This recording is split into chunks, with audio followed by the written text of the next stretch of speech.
A snowy, gray start in Ottawa today. A cross-border bridge fight is spilling into trade politics, and on the ice, the senators are hunting for help on the right side. Later in the brief, the through line to watch: why Ottawa is talking tougher on the U.S. in public, while quietly keeping options open with China ahead of the USMCA review.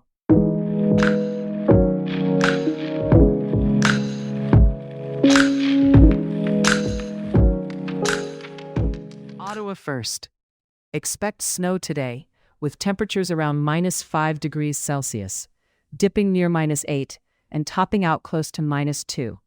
And a quick local numbers check: Ottawa's red light camera tickets kept falling last year.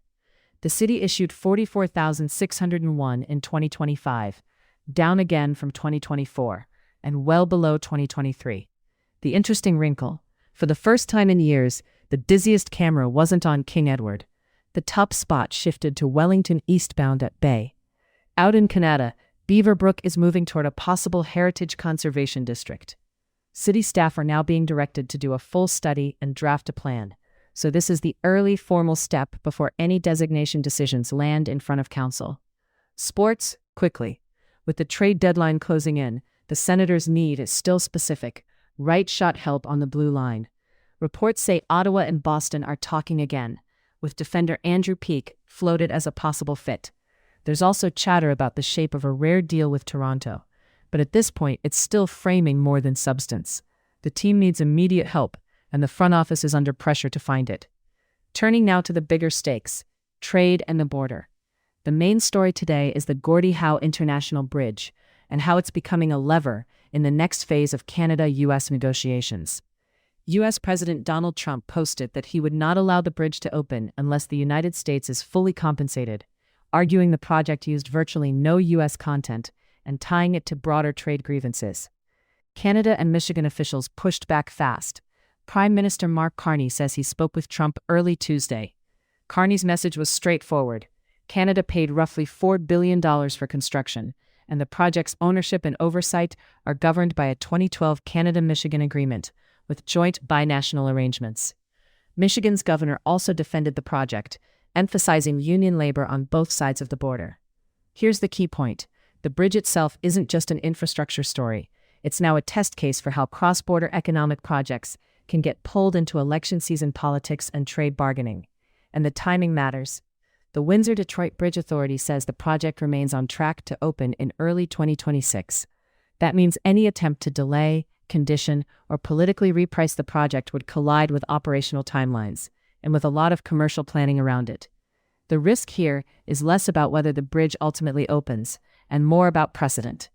If a completed binational project can be publicly threatened or reframed as a compensation dispute, that uncertainty can spill into private investment decisions, supply chain planning, and the temperature of broader talks, especially with the USMCA or USMCA review approaching. Mid-brief reminder of what to listen for. This bridge argument connects directly to Canada's broader strategy right now: diversifying trade where it can, while trying not to rupture the U.S. relationship it still depends on. You can see that strategy showing up in a few other signals today. In Ottawa, the federal government is putting $75 million over 5 years into helping agriculture groups and small to mid-sized food manufacturers diversify export markets, particularly sectors that have been hit by trade barriers like canola, pulses, pork, and seafood. It's being delivered through new market diversification streams under the AgriMarketing program. In Ontario, Premier Doug Ford says he won't reverse the LCBO's ban on U.S. alcohol, introduced after earlier tariffs, even after Trump cited it in his bridge criticism. Ford's position is that the ban is working as an irritant, and he signaled Ontario could even tighten it further if needed. And in Parliament, there are signs of both friction and pragmatism. Reports say Liberals and Conservatives have been holding behind-the-scenes talks to get key legislation through and potentially avoid an early election.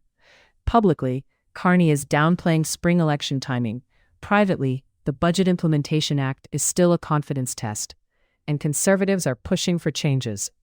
Now, the forward reference from the top: why Canada engaged China ahead of the USMCA review.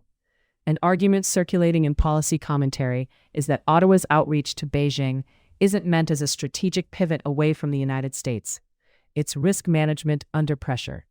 The idea is pragmatic: protect specific export sectors and supply chains, reduce vulnerability if U.S. trade politics tighten, and create a bit more bargaining space before the rules of the next North American review are clear. Supporters say that kind of transactional engagement can lower immediate economic risk.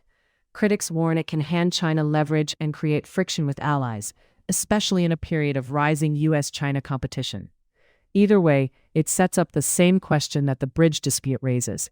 How much room does Canada really have to maneuver when great power rivalry and domestic economic pressure collide? One more international note briefly, because it involves a Canadian company. In Mexico, federal authorities say they found 10 bodies near El Verde after 10 workers were abducted from a Canadian-owned mining project site in Sinaloa in late January. Identification details vary by report. Several victims have been identified by families, and the company says it's awaiting official confirmation. 4 people have been arrested, and the case is unfolding amid a surge of cartel-linked violence in the region. The final piece to watch today is the calendar. The bridge is aiming for an early 2026 opening. Parliament's budget bill is the confidence choke point, and the USMCA review is the larger negotiation hanging over all of it. If rhetoric escalates, the practical question will be which decisions actually change timelines, and which are mainly pressure tactics. That's the brief for Wednesday, February 11th. Stay warm out there.